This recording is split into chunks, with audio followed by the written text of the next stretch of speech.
누가 저희 집 문을 막 두드렸는데요. 집 안에 들어온 것도 아니고 집 앞에서 문만 두드리다 갔다 그거네, 그죠?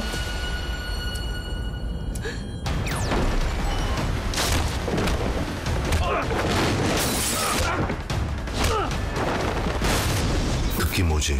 사람 잘못 건드린 거. What is that? That is London. This belongs to you. 세상에는 완벽한 사람들이 없어요. 받아봐. 근데 이 핸드폰은 너무 많은 걸 가지고 있거든. 왜? 비밀 없다며. 누가 또 사태가 임박했다는 게 사실입니까? 이렇게 감추기만 하다가 나중에 일 터지면 그때 그냥 당하는 사람들 어쩝니까? 아니 이걸로 돈을 버시려면 나라가 망해야지 되는 건데 이거. 올인한 겁니다.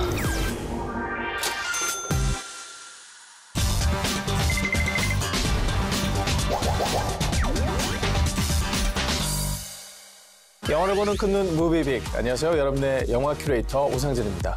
오늘 소개해드릴 금주의 빅무비는 바로 부탁 하나만 들어줘입니다. 이 작품은 북미 개봉 당시 무려 6주 동안 박스오피스 상위권을 유지하며 장기 흥행을 기록하기도 했는데요. 부탁 하나를 남기고 사라진 여자를 추적해가는 과정, 서스펜스 넘치는 스릴러 영화 부탁 하나만 들어줘. 지금 바로 만나보시죠. 하나뿐인 아들에게 열성적인 싱글맘 스테파니. Smooch. Oh, great work today, Smooch. 그가 여느 때와 다름없이 아들을 데리러 학교에 간 어느 날 그곳에서 에밀리를 만나게 되죠. Come here, little dude. Ask her, Nikki, ask her. Ask me what? We want a play date. Play date, play date. 아들의 성화에 못 이긴 에밀리. Your drink? I need a martini. 스테파니에게 낮술을 제안합니다. Yeah, I like I mean, do you want to come over for a beverage of any kind?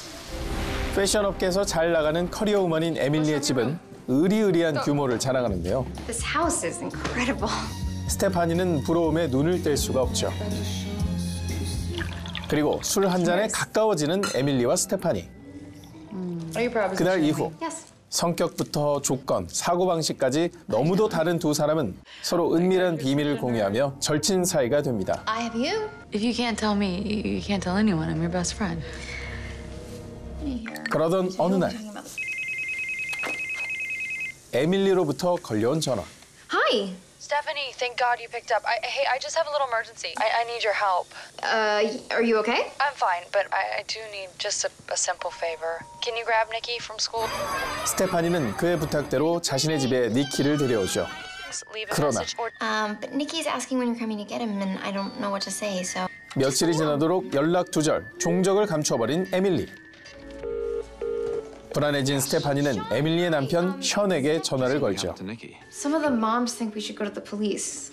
결국 두 사람은 경찰의 도움을 받기로 하는데요. Most times when a woman vanishes, she has a reason. Possible. 그리고 며칠 뒤 경찰서에서 걸려온 전화. Hello? Please tell me you found her. Okay, I'm heading there now. 집에서 멀리 떨어진 지역의 한 호수에서 에밀리의 시신이 발견되고 만 겁니다. 그렇게 에밀리의 장례식이 치러집니다. 엄마를 잃고 상심에 빠진 니키는 션에게 원망의 말을 쏟아놓죠. She made this happen. She made my mom die. That's crazy, and you know that. She's trying to be my new mom. I want my mom. 그날 밤 스테파니는 에밀리의 집에 남아 션을 위로하는데요. 그리고 급기야 두 사람은 넘지 말아야 할 선을 넘고 맙니다. 그렇게 시작된 두 가족의 오묘한 동거. 바로 그때 니키가 충격적인 말을 내뱉는데요. I saw my mom. She told me to say hi to Stephanie. Nikki. 이 믿을 수 없는 이야기에 당황하기 시작한 스테파니와 션. Oopsie. 과연 에밀리 사망 사건의 전날은 무엇일까요? 영화 부탁 하나만 들어줘는 파격적인 소재와 예상을 뒤엎는 전개로 한시도 긴장감을 늦출 수가 없는데요. 덕분에 나를 찾아줘 서치를 잇는 스릴러 명작으로 평가받기도 했습니다. People do terrible things for their own up reason. 사소한 부탁에서 시작된 엄청난 파국. 영화 부탁 하나만 들어줘. 이 작품은 코믹 액션 영화 스파이, 고스트버스터즈의 폴 페이그 감독이 연출했는데요. 이번 영화에서 역시 폴 페이그 감독 특유의 유머 감각을 느낄 수 있습니다. America's hybrids. Silent but deadly. 또 이 작품은 어둡고 스산한 분위기를 벗어난 색다른 스릴러 장르를 선보이는데요. Did you just take my picture? Erase it. Oh, yeah, it's gone. Bye-bye. 밝은 색감의 화면과 주인공들의 스타일리시한 패션, 영화의 주 무대가 되는 집의 모던한 인테리어 등 Stephanie, my mom told me to give you this. 촬영, 미술, 의상에서 전형적인 스릴러 영화의 틀을 깬 고품격 서스펜스 스릴러를 탄생시켰습니다. 한 여자의 죽음에 얽힌 미스테리를 파헤쳐가는 영화 부탁 하나만 들어줘, 금주의 빅무비로 소개해드렸습니다. 뛰어난 외모, 멋진 직업, 훈훈한 남편, 모든 걸 다 갖춘 완벽한 여자 에밀리. 그러나 그녀의 죽음엔 뭔가 석연치 않은 부분들이 많은데요. 모두가 그녀가 사라졌다고 생각한 순간 다시 돌아온 에밀리. 이 영화의 핫씬에서 만나보시죠. 영화 부탁 하나만 들어줘 속 핫씬. 에밀리가 주검으로 발견된 후 급속도로 가까워진 스테파니와 션. 그러나 스테파니의 마음은 여전히 편치 않은데요.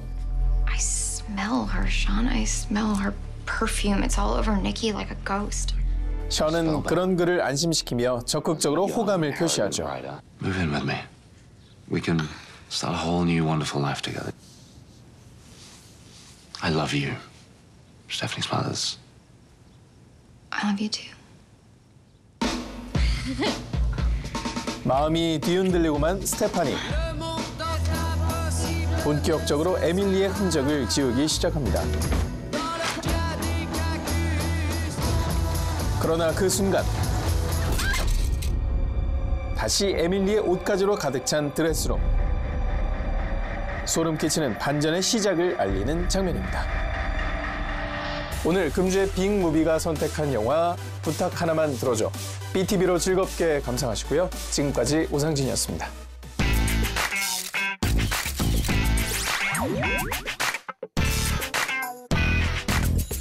안녕하세요. 신의21 편집장 주성철입니다. 오늘의 빅스타는 노래는 물론 작사, 작곡, 그리고 이제는 연기까지 다재다능한 배우 진영 씨와 함께합니다. 네, 무비빅 시청자 여러분, 내 안의 그놈으로 돌아온 진영입니다. 반갑습니다. 원래 리액션이 이런 거예요? 감사합니다. 네, 저 개인적으로는 가장 차기작을 기다려왔던 배우 중에 한 분이신데요. 첫 번째 주연작 내 안의 그놈 개봉 소감이 어떠신가요? 아무래도 첫 주연작이어서 조금 떨리기도 하고 설레기도 했는데요.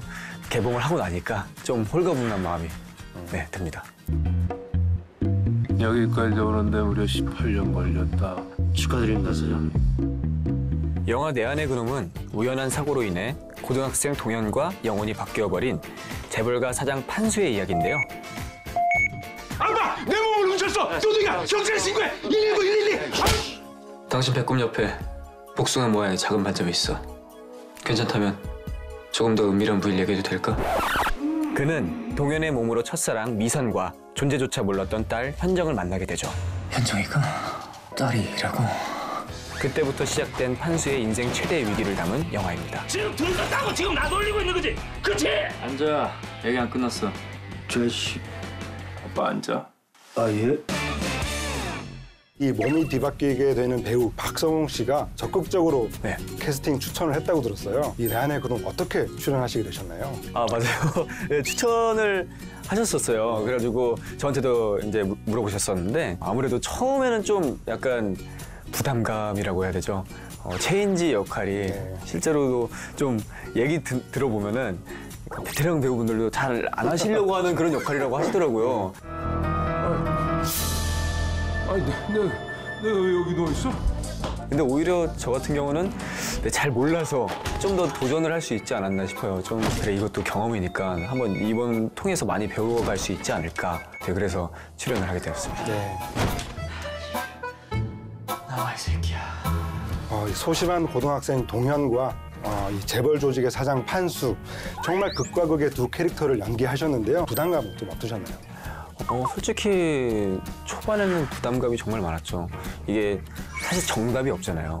뭔가 제가 딱 이렇게 했을 때 정답이 있으면은 차라리 그거에 맞춰서 더 하겠는데 정답이 없다 보니까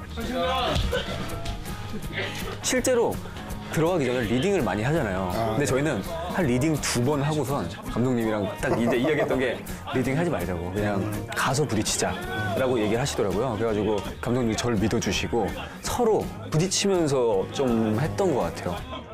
사실 영화 초반부에 가장 이 영화에서 눈에 띄는 것은 이 동현 역을 위한 특수 분장이라고 할 수가 있겠는데요. 저는 그 진영 배우라고 전혀 느끼지 못할 정도로 완전히 다른 모습이었는데 이 분장한 자신의 모습을 처음 딱 본 순간 느낌이 어떠셨나요?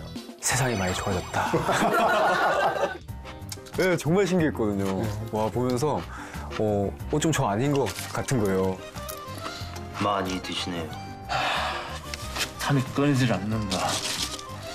그리고 갔는데도 감독님이 처음에 저를 모르셨던 거예요. 그래가지고 예, 일어났던 에피소드도 있고. 근데 나름 귀엽던데요? 네. 그 특수 분장을 하실 때는 보통 소요된 시간이 어느 정도 됐었나요? 한 제가 볼 때 3시간 정도였던 것 같아요. 그래서 실제로 저는 만약에 7시 반에 첫 슛이 들어간다면 한 3시까지 왔었어요. 이게 뜯을 때도 1시간 더 걸려요. 뜯는 것도. 네. 이게 쉽지 않은 거구나 생각이 들더라고요. 네. 그 어려운 걸 배우 진영 씨가 해내셨습니다. 감사합니다. 감사합니다. 네. 이게 사고 후에 이 동현과 판수 두 사람의 영혼이 이제 뒤바뀌게 되면서 진영 배우는 박성웅 배우가 맡았던 이 판수 역할을 쭉 연기를 하게 되는데요. 아빠야 아빠 정말 몰라보겠어? 어쩌라고 당신 아들이 아니라고 몇 번을 말해. 목소리 뭐야 이것도. 이 말투나 손동작 그리고 걸음걸이까지 너무나 비슷해서 저는 이 들어가시기 전에 박성웅 배우가 어떻게 좀 얘기를 나누셨는지도 궁금했어요. 일단 이야기를 나누기 전에는 먼저 제가 한 신세계를 약간 신세계 느낌 났어요. 네, 20번 정도 봤거든요. 뭐 없냐? 있지 당연히. 살려는 드릴게. 선배님만의 이제 행동이나 몸짓, 말투가 딱 있더라고요. 그래서 그걸 많이 캐치했었고 실제로 저희 집에 오셔가지고 제가 할 대사들을 녹음을 해주신 적이 있어요. 왜냐면은 어쨌든 실제로는 선배님이 해야 되는 대사들인데 제가 그걸 다 하는 거잖아요. 나 같으면 이렇게 할 거다. 라고 이렇게 딱 하셨었는데 이제 이걸 따라하는 느낌이 들면 안 되고 이거를 딱 이제 받아들여서 그 느낌을 잘 표현해내자. 교감이라고 했죠. 나 오늘부터 수업 좀 들읍시다. 그걸 많이 안 들었어요. 딱 한 번만 듣고 느낌만 파악을 하고 왜냐면 잘못하면 흉내가 돼버리면은 좀 보는데도 별로일 것 같아서. 그럼 그 완성된 연기를 보신 그 박성웅 배우의 소감도 들으셨나요? 시사에 가셔서 한번 보셨대요. 근데 그래도 이렇게 머리 쓰다듬으시면서 잘했어. 이렇게 하시더라고요. 예. 되게 뿌듯했어요. 예. 아유 스마트한 새끼. 이 동현의 몸을 갖게 된 이 판수는 이 악의 무리를 처단하면서 정말 화려한 학교 생활을 이어가게 되는데요. 그 정의구현이라고 그러죠. 궁금한 게 있다. 이 동현이란 놈이 너한테 개인적으로 뭔가 잘못을 했니? 그런 게 어딨어 이 돼지 새끼야. 암만해서. 저도 이 대본을 보면서도 약간 쾌감을 느꼈거든요. 저한테 좀 많이 맞는 친구가 있어요. 그래서 그분 형이시거든요. 매 쉬는 시간 나한테 튀어와. 햄버거랑 딸기 사오고. 되게 죄송했어요. 좀 그쵸 뺨을 많이 때리니까 새끼가 하면서도 죄송해가지고 계속 뺨 봤는데 좀 빨개지고 막 그러니까 되게 죄송했었어요. 그래가지고 근데 또 너무 막 괜찮다고 하셔가지고. 잠깐. 야 김동현이.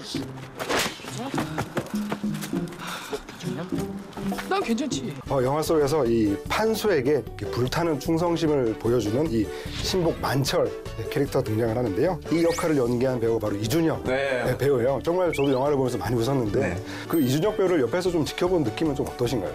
실제로도 너무 재밌는 분이시고 그러니까 워낙 유머러스 하셔가지고 선배님이 캐스팅 되셨다고 했을 때 저 너무 좋아했었거든요. 진짜 재밌겠다. 반드시 돌아간다. 절대로 돌아가시면 안 되죠. 응? 아니 이렇게 싱싱한 몸을 얻으셨는데 군대 다시 가시는 게 좀 걸리긴 하지만. 먹지 마. 그리고 어떻게 보면 거기서 저희 오른팔이신 거잖아요. 약간 그런 느낌이 있으셔가지고 더 재밌게 했던 것 같습니다. 네. 드디어 이제 첫사랑 이야기를 좀 해봐야 될 것 같은데요. 이 라미란 배우와의 연기 호흡은 어떠셨나요? 저 너무 좋았어요. 정말. 선배님께서 너무 잘 챙겨주시고 너무 좋으셔서 좋았는데 사실은 거기서 제가 리드를 해야 되는데 제가 많이 리드를 당했죠. 미선아, 네가 왜 여기 있어? 너 설마 지금 말 깠냐? 어? 어디 어른 이름을 막 부르고 반풀만 하시고. 뭐 키스씬 같은 경우도 예, 사실 키스씬을 몇 번 해봤는데도 그날 유독 긴장이 많이 되더라고요. 선배님께서 리드를 해주셔가지고 뭐 이럴 땐 이렇게 해라, 각도를 이렇게 해라, 더 세게 잡아 당겨라, 뭐 그런 느낌을 많이 알려주셔가지고 완전히 리드를 당하신 거네요. 그렇죠. 네. 그리고 실제로 거기서 뺨을 맞잖아요. 그렇죠. 네, 그때 너무 감사했던 게 한 방이었거든요. 근데 정말 한 방이 정말 강했어요. 실제로 제가 거기서 주저앉거든요. 옆에 의자에. 그게 원래 대본에 없었던 거예요. 근데 맞으니까 진짜 별이 보인다고 하죠. 그래서 약간 휘청거려서 앉게 됐는데 차라리 그렇게 한 번에 해주시니까 너무 저는 더 안 가도 돼가지고 다행히 있었어요. 네. 영화 속에서 이 미선과의 어떤 중년의 로맨스 그리고 모르고 살았던 딸 현정에 대한 이 부성애 어떻게 보면 지금 진영 배우 나이 또래에서는 겪어보지 못한 어떤 감정 연기를 해야 했기 때문에 거기서 오는 고충은 없으셨나요? 좀 어려웠었어요. 사실 아빠의 마음은 어떨까. 그래가지고 실제로 관찰했던 게 이제 김광규 선배님. 아니 동현아 아빠랑 너 못 깨어나는 줄 알고. 얼마나. 동현이에 대한 마음이 정말 많이 묻어나는 아버지시잖아요. 그래서 실제로 그 연기하실 때 그 모습들을 좀 많이 관찰을 했던 것 같아요. 이런 현실적인 아빠가 있구나를 보면서 판수가 아빠 수업을 하게 되는 거예요. 저도 그냥 그 연기하시는 걸 보면서 아빠는 이렇게 했구나를 생각하면서 그냥 좀 더 느꼈던 것 같아요. 그 부성애를. 네. 네, 그리고 또 이번 영화에서 배우 진영의 어떤 새로운 모습을 본 게 있다면 바로 그 액션 연기라고 할 수 있을 것 같아요. 아무래도 액션 좋아했었고요. 구름이 그린 달빛 때는 그때 칼로 액션을 하는 씬이 많았었는데 이번에는 또 도구 없이 하는 게 생겼다 보니까 방금 내 여자 머리 찢어봤냐? 그래서 준비도 좀 뭐 한 달 전부터 같이 이렇게 선생님이랑 계속 맞춰보면서 이제 여러 가지 했는데 막상 또 가서 하니까 너무 재밌더라고요. 혹시 가장 힘든 액션씬이 어떤 장면이었던가요? 아무래도 그때 그 수영장에서 싸운 씬인데요. 야, 때려봐.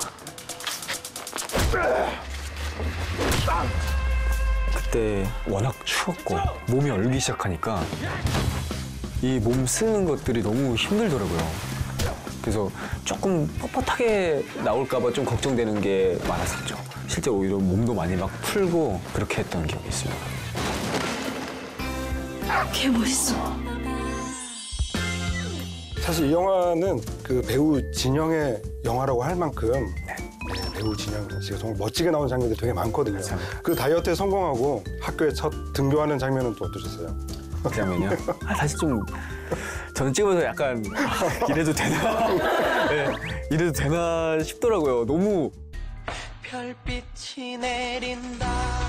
그 막 햇빛 쫙 하고 막 뿌샤시하게 너무 힘을 줘주시니까 사실 저는 너무 감사한데 이래도 되나 싶어가지고 저는 조금 약간 저 혼자서 좀 민망했던 그게 있었는데 그래도 좋아해 주셔가지고 너무 다행이죠. 네. 그리고 사실 진영 배우는 5년 전 이맘때였죠. 수상한 그녀. 그래서 어떻게 보면 정말 멋진 그 스크린 데뷔를 하셨는데요. 지금 생각해보면 수상한 그녀의 좀 기억이 어떠신가요? 너무 좋았어요. 그때 뭐 촬영장 분위기도 너무 좋았고.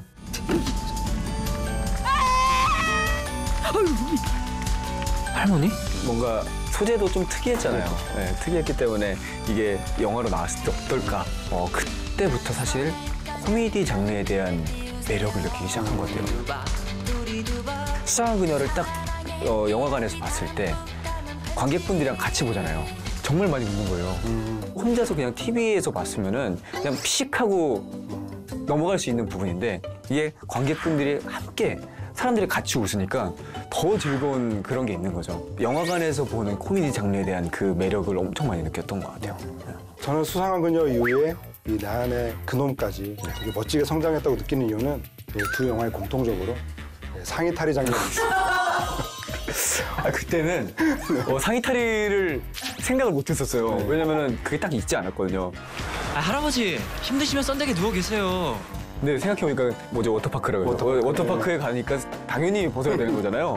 그래서 그때 기억이 나는 게 이진욱 선배님이랑 둘이 어디 잠깐 들어가서 팔굽혀펴기를 한 200개를 하고 순간적인 펌핑을 같이 막 이렇게 막 초재주고 막 한 200개씩 했어요. 그때.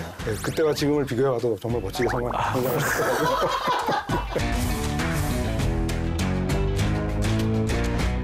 영화 내 안에 그럼 저도 정말 많이 웃으면서 봤는데요. 이 영화가 지금 관객들에게 좀 어떤 의미로 조금 다가갔으면 좋겠다 생각하시는 부분이 있으실까요? 제가 본 그대로 느끼자면은 아무래도 이 좀 팍팍한 시대에 웃음이 사실 많이 좀 사라졌잖아요. 그때 정말 아무 생각 없이 보면서 웃고 즐기고 그리고 뭐 좋아하는 사람 같이 가고 싶은 사람과 함께 한바탕 웃고 나오는 그래서 이 영화가 그런 영화가 되지 않을까 싶어서 꼭 추천을 해드리고 싶어요. 네, 저희 무비빅스타에서는요 마지막으로 대놓고 피할 수 있는 시간이 있는데요. 제한 시간이 단 13초에 불과하다는 사실을 기억하시고 준비하시고요. 하나, 둘, 셋, 시작. 시작인가요? 내 안에 그럼 정말 재밌고요. 실제로 박성웅 선배님께서 보시고서 진짜 저한테만 하신 얘기인데 웃다가 우셨다고 하더라고요. 너무 웃겨가지고. 네, 아무튼 저도 그 정도입니다. 그래도 되게 강렬하게 들어갔어요. 강렬한 거 아닌가요? 박성웅 선배님이 웃다가 우셨다니까. 박성웅 배우에게 그런 경험 처음이지 않았을까요? 그러니까 웃다가 너무 웃어서 우셨다고 하더라고요. 그러니까 저한테만 하셨던 얘기인데 이거를 저는 알리고 싶더라고요. 네, 오늘의 무비빅스타 배우 진영 씨와 함께했는데요. 긴 시간 함께해 주셔서 감사합니다. 감사합니다. 오늘 소개해드린 배우 진영의 영화 BTV에서 감상하세요.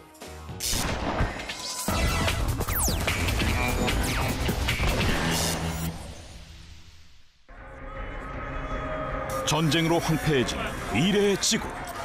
이젠 마을 전체가 소단위로 움직이는 견인 도시들만이 남은 상태다. Predator City! Hurry! Fire up the engines! More details! Fire them up! 하지만 땅 따먹기를 일삼는 거대 도시가 출몰할 때마다 작은 견인 마을들은 공포에 휩싸이는데 사냥당하지 않으려면 방법은 단 하나, 필사적으로 도망치는 것뿐. Run it down! 다윗과 골리앗의 싸움과는 비교도 안 될 최악의 전쟁. They're gaining on us. Empty the silos. 소금 한 톨 귀한 시대에 곡식까지 버려가며 속도를 내보지만 거대 도시를 당해내기엔 역부족인 상황. 열세에 몰린 작은 견인 마을은 벼랑 끝으로 치닫고 만다. Take the shot.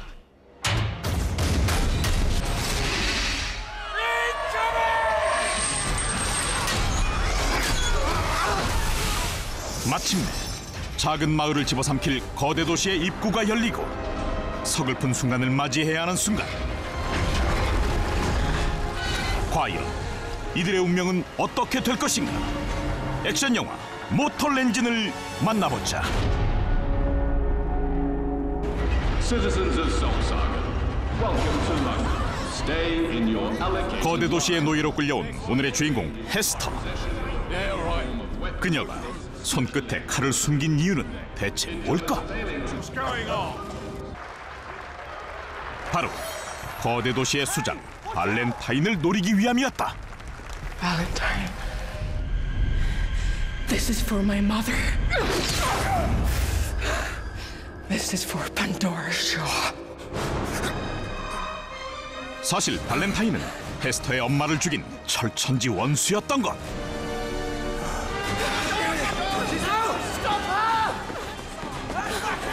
발렌타인을 완벽히 죽이지 못한 채 도망가기 시작하는 헤스터. 그리고 그 뒤를 바싹 뒤쫓는 거대 도시의 주민 톰. 살벌한 추격전이 이어지던 가운데 더 이상 피할 곳 없는 헤스터는 낭떠러지 행을 선택하는데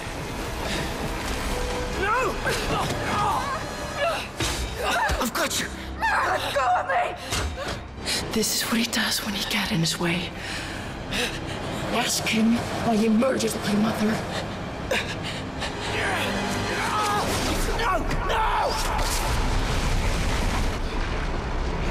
그녀를 놓치고 죄책감에 휩싸인 톰 앞에 모습을 드러낸 발렌타인. What did she say, John? She said you murdered her mother. I'm sorry you had to hear that. 자신의 비밀이 누설되자 악당 발렌타인은 가차없이 톰을 밀어버린다. 하지만 다행히 낭떠러지에서 살아남은 두 사람, 빵 한 조각도 나눠 먹는 사이가 된다. 그러나 어두운 밤이 되자 또 다른 위협이 도사리고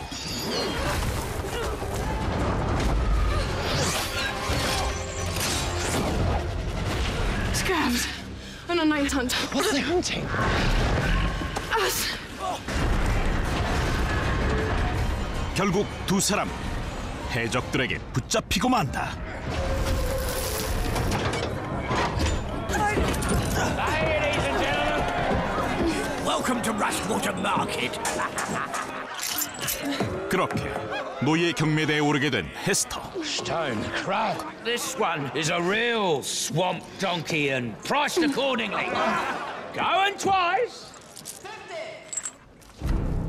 그런데 그때 헤스터를 사려는 묘령의 여성 등장. 알고 보니 그녀는 헤스터를 구하기 위해 달려온 저항 세력 연맹의 리더 안나였다.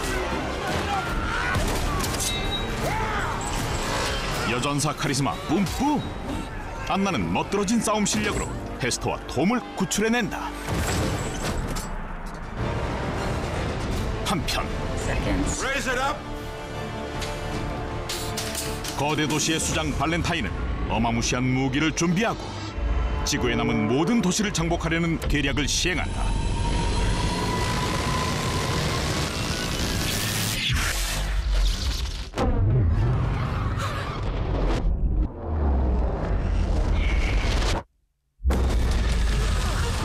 이제 더 이상 두고만 볼 수 없는 상황. You sure you want to do this? Once we go in, there's no going back. I have to.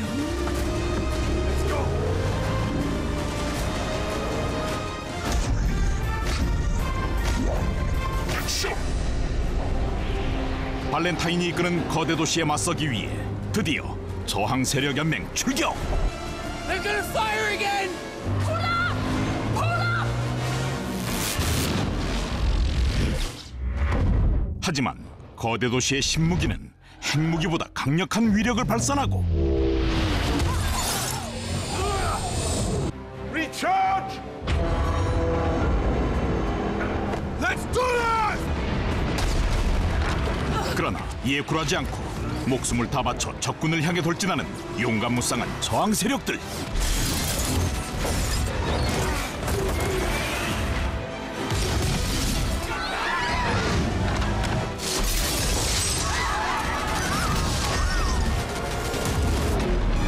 과연 헤스터를 포함한 정의의 사도들은 악당 발렌타인의 횡포를 막아설 수 있을까?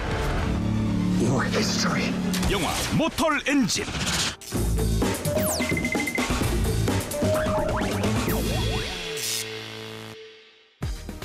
지금 이 순간 당신이 절대 놓치지 말아야 할 영화. 한 번 봐도 다시 봐도 매력이 샘솟는 영화. 소장 가치 있는 영화를 취향대로 골라드립니다. 한 가지 주제 두 가지 시선 백업 무비. 안녕하세요, 오상진입니다. 시내21 편집장 주성철입니다. 네, 오늘의 백업 무비 주제는 일본 판타지 애니메이션 특집입니다. 일본 애니메이션 미래의 미라이가 개봉하면서 최근 제가 직접 호소다 마모루 감독을 만나 인터뷰도 진행을 했죠. 자, 그래서 오늘은 일본 애니메이션의 미래를 이끌고 있는 천재 감독 2명의 작품을 준비해봤습니다. 네, 제가 소개할 백업 무비는 호소다 마모루 감독의 애니메이션 시간을 달리는 소녀입니다. 타임리프를 소재로 청춘의 사랑과 성장의 이야기를 담은 작품이죠. 자, 이에 맞서 제가 준비한 백업 무비는 신카이 마코토 감독의 애니메이션 너의 이름은입니다. 몸이 뒤바뀌게 된 소녀의 이야기를 다루고 있습니다. 네, 호소다 마모루 감독의 판타지 애니메이션 시간을 달리는 소녀 먼저 만나보시죠. 아리야, 호소다 마모루 애니메이션 찾아줘. 아리야, 첫 번째 틀어줘. 의외다! 의외! 4살에 덜렁대는 성격의 고등학생 마코토. 그녀의 일상은 언제나 시끌벅적합니다. 그런데 어느 날 과학실 구석에서 호두처럼 생긴 물체 위로 넘어진 뒤 신비한 환상을 보게 됩니다. 그 뒤부터 이상한 일이 벌어지죠.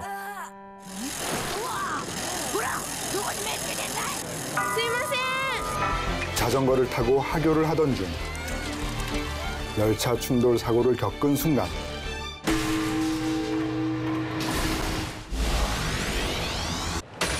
시간을 거슬러 사고 직전으로 돌아가 있는 자신을 발견한 겁니다.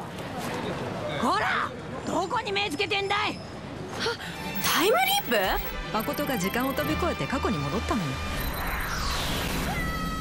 그렇게 타임리프 능력을 깨닫게 된 그녀는 자신이 원하는 방식으로 과거를 되돌리기 시작합니다. 하지만 그 행복도 잠시. 과거를 마음껏 조율할수록 타인의 삶이 꼬여버린다는 것을 깨닫게 되는데요.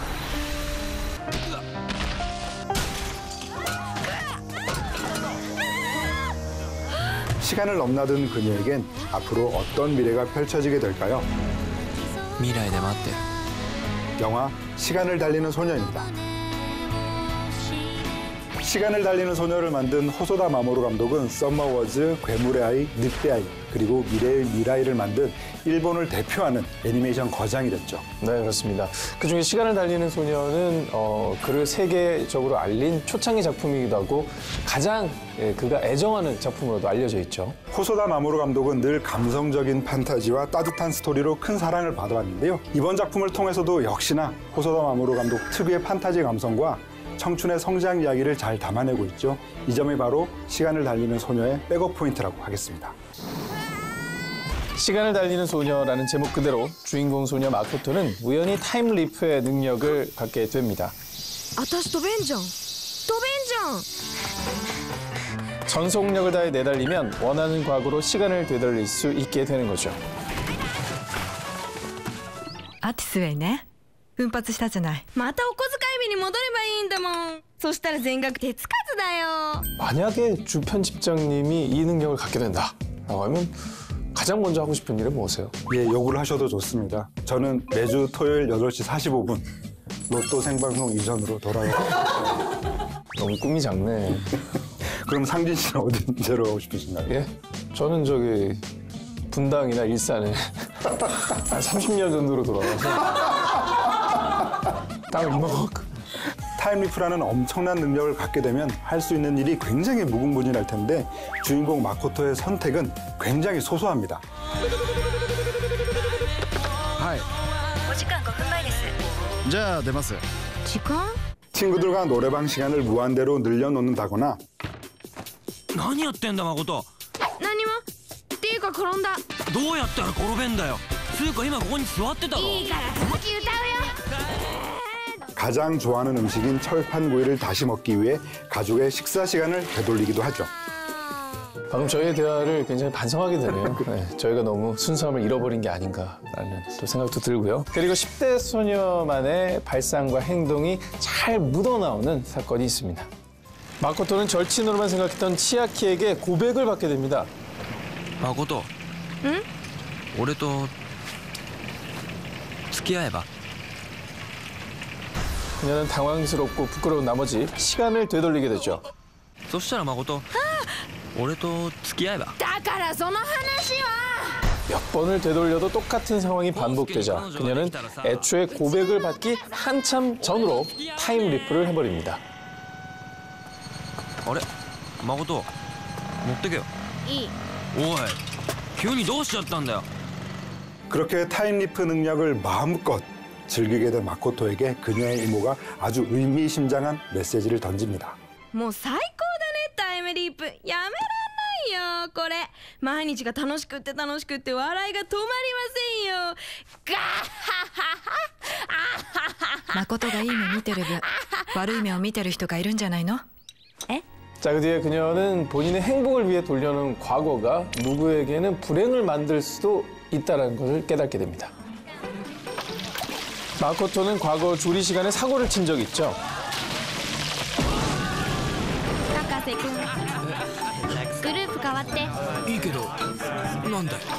그런데 그녀는 타임리프 능력으로 자신의 실수를 다른 친구가 대신하게 만들었죠. 하지만 그 사건을 계기로 그 친구는 동급생들에게 괴롭힘을 당하는 처지가 됩니다. 자신을 위한 선택이 타인에겐 크나큰 피해로 돌아가게 된 셈이죠. なんであの時僕に天ぷらあげろって言ったんだよいやまさかああなるとはお前のせいだバカ 자, 그렇게 기쁨과 후회를 반복하게 되면서 주인공 마코토는 그 청춘의 성장통을 겪게 됩니다. 그러던 어느 날 그는 아주 중요한 사실 하나를 깨닫게 됩니다. 응? 바로 팔뚝에 새겨진 숫자였습니다. なんだろうこれ 90? 처음엔 90이었던 숫자가 나중엔 1로 바뀌게 됩니다. 10 ってあん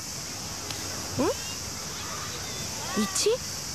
바로 이게 타임리프의 남은 횟수를 뜻하는 거였죠.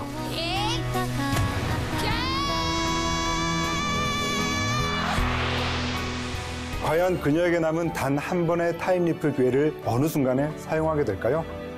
그 결말이 궁금하신 분들은 시간을 달리는 소녀 꼭 백업해 두시기 바랍니다. 자, 그러면 이번엔 제가 소개를 해드릴 차례입니다. 신카이 마코토 감독의 판타지 애니메이션 너의 이름은 지금 만나보시죠. 아리야, 신카이 마코토 애니메이션 찾아줘. 아리야, 첫 번째 틀어줘. 1200年に一度という彗星の来訪がいよいよ一月後に迫っています。 작은 시골 마을에 사는 고등학생 미차. もうこんな街嫌や。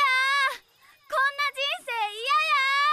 来世は東京のイケメン男子にしてください。 그리고 도쿄에 살고 있는 고등학생 타키. 名前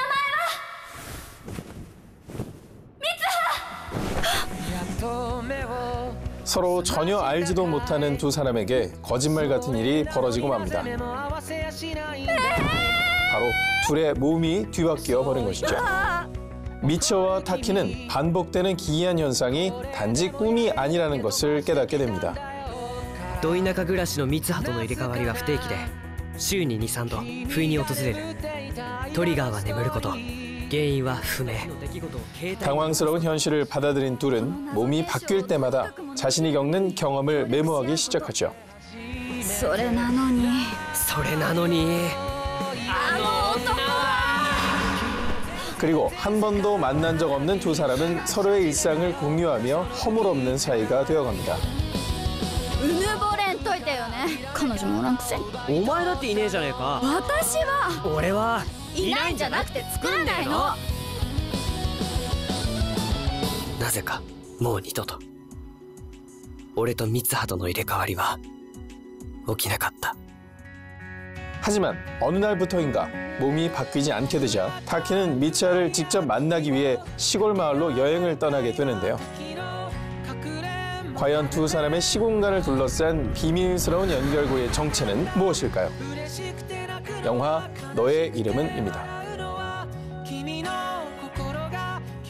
네, 일본 애니메이션의 거장 미야자키 하야오 감독의 뒤를 이어서 차세대 감독으로 손꼽히는 인물이 2명 있는데요. 바로 아까 소개해드린 호소다 마모루 감독, 그리고 너의 이름은의 신카이 마코토 이 두 사람입니다.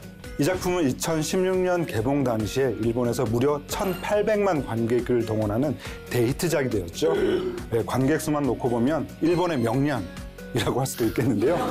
아무튼 애니메이션 작품이 1000만 영화가 된다는 사실이 마냥 부럽기만 했습니다. 자, 뿐만 아니라 일본 애니메이션 글로벌 흥행 역대 탑10에서도 당당히 1위를 차지한 작품이기도 한데요. 자, 참고로 2위는 미야자키 하야 감독의 센과 치히로의 행방불명. 자, 그리고 3위는 하울의 움직이는 성이거든요. 정말 확실하게 일본 애니메이션의 세대 교체를 이룬 명작이라고 할 수 있겠습니다. 자, 이 점이 바로 이 영화의 백업 포인트라 하겠습니다. 이 작품은 1200년 주기마다 지구에 떨어지는 혜성을 중요한 모티브로 삼고 있습니다. 영화의 오프닝부터 환상적인 혜성의 이미지가 관객을 압도하죠. 그리고 연이어 두 남녀 주인공이 등장합니다. あの日、星が降った日。それはまるで夢の景色のようにただひたすらに美しい眺めだった。 너의 이름은이라는 타이틀이 뜰 때까지의 이 오프닝 시퀀스는 신카이 마코토 감독 스스로도 가장 사랑하는 장면이라고 하죠. 바로 그 혜성의 기운이 두 남녀의 운명을 뒤바뀌게 하는 건데요. 시골 마을에 사는 미츠하와 도쿄에 사는 타키는 서로 몸이 뒤바뀌게 되는 엄청난 일을 겪게 되죠. すげえ本物っぽいな。リアルすぎ。 모든 게 꿈일 거라 생각했던 두 사람은 처음엔 이 기이한 현상을 나름대로 즐깁니다. 도쿄야. 한창 호기심 많을 나이의 남고생 타키는 여성이 된 자신의 몸이 마냥 흥미롭기만 하고요. 放課後カフェ行かね。 평소 도쿄 생활을 꿈꿔왔던 시골 소녀 미츠하는 마음껏 디저트 먹방 시간을 누리기도 하죠. 이때 신카이 마코토 감독 특유의 연출력이 빛을 발하는데요. 미츠하가 사는 이토모리라는 시골 마을과 타키가 살고 있는 도쿄의 풍경을 묘사한 영상미가 압권입니다. 빛의 마술사라고 불리는 신카이 마코토 감독답게 빛과 조명이 가미된 풍경을 자유자재로 표현해냈죠.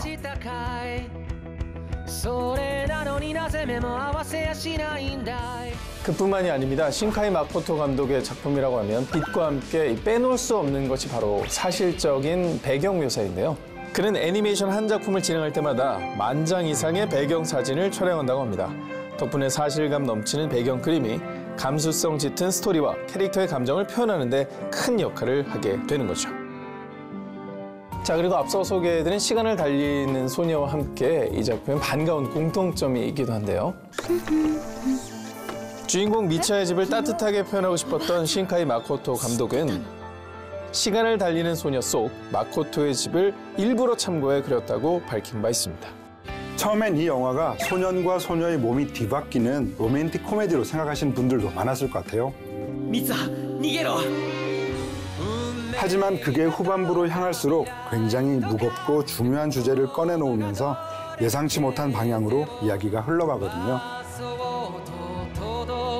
あいつに会うために来た。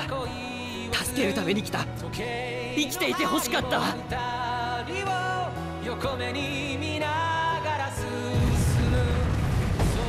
자, 더 이상은 스포일러라 안타깝지만 말씀해드릴 수가 없습니다. 얘기가 궁금하신 분들은 영화 너의 이름은 꼭 백업해 두시기 바랍니다. 네, 오늘은 일본 판타지 애니메이션 특집이라는 주제로 두 편의 영화를 소개해드렸습니다. 자, 끝으로 시공간을 뛰어넘는 눈물의 명장면을 하나씩 소개할까 하는데요.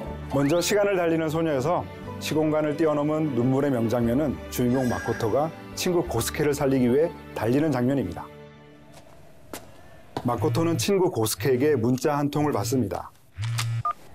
コウスケ、なんか俺告られたみたい。はあ？たく誰のおかげだと思って。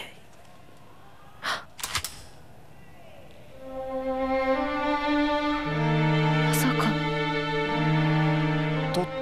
사실 마코토의 자전거는 브레이크가 고장난 상태였죠. 俺んちこの近くなんだ。 帰ったよ。一年女子とお手手つないでな。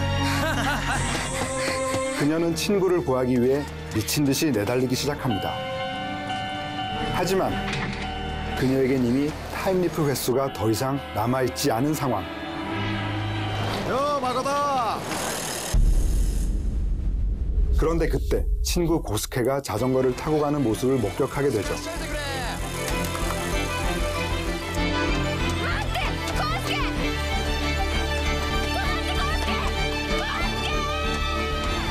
타임리프 능력을 상실한 마코토의 절실한 마음의 외침을 담은 명장면입니다.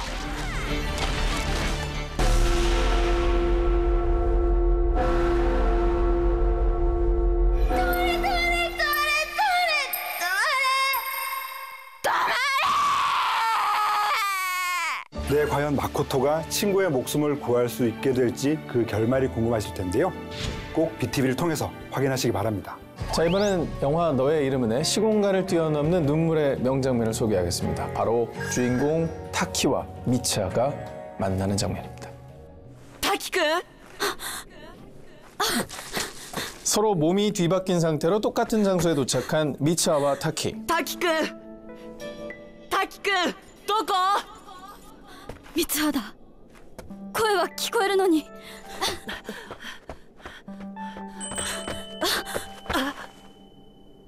시공간이 뒤엉킨 이곳에서 손을 뻗은 두 사람.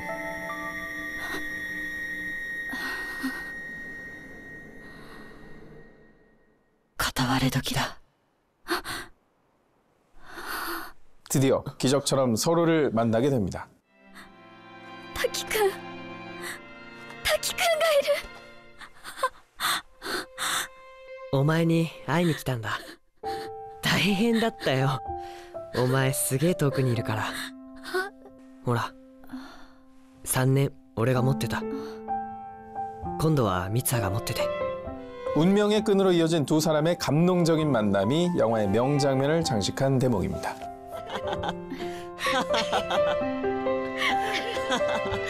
영화 너의 이름은의 제목을 잘 보시면 끝에 이렇게 마침표가 찍혀져 있습니다. 이게 근데 굉장히 중요한 의미를 담고 있거든요. 방금 소개해드린 명장면의 다음 씬을 보시면 과연 이 마침표가 무슨 뜻인지를 정확하게 아실 수가 있습니다. 미츠하, 미츠하, 미츠하. 名前はミツハ。君の名前は。あ、誰だ？誰に会いに来た？大事な人、忘れたくない人、忘れちゃダメな人。名前は。 너의 이름은 무엇입니까? 라는 물음표로 시작한 이 영화가 너의 이름은 미츠하 라고 느낌표가 되기도 하다가 마지막엔 너의 이름은 무엇이었더라 라고 말 줄임표가 되어버리죠. 그래서 감독은 이 모든 과정을 마침표 하나에 담아 의미한 것이라고 합니다. 네, 숨겨진 그 의미를 기억하고 영화를 보신다고 하면 그 감동이 배가 될 거라 확실합니다. 자, 오늘은 일본 판타지 애니메이션 특집이라는 주제로 두 편의 영화를 소개해드렸습니다. 호소다 마모루 감독의 애니메이션 시간을 달리는 소녀, 신카이 마코토 감독의 애니메이션 너의 이름, 여러분의 취향대로 골라서 지금 BTV로 감상하세요.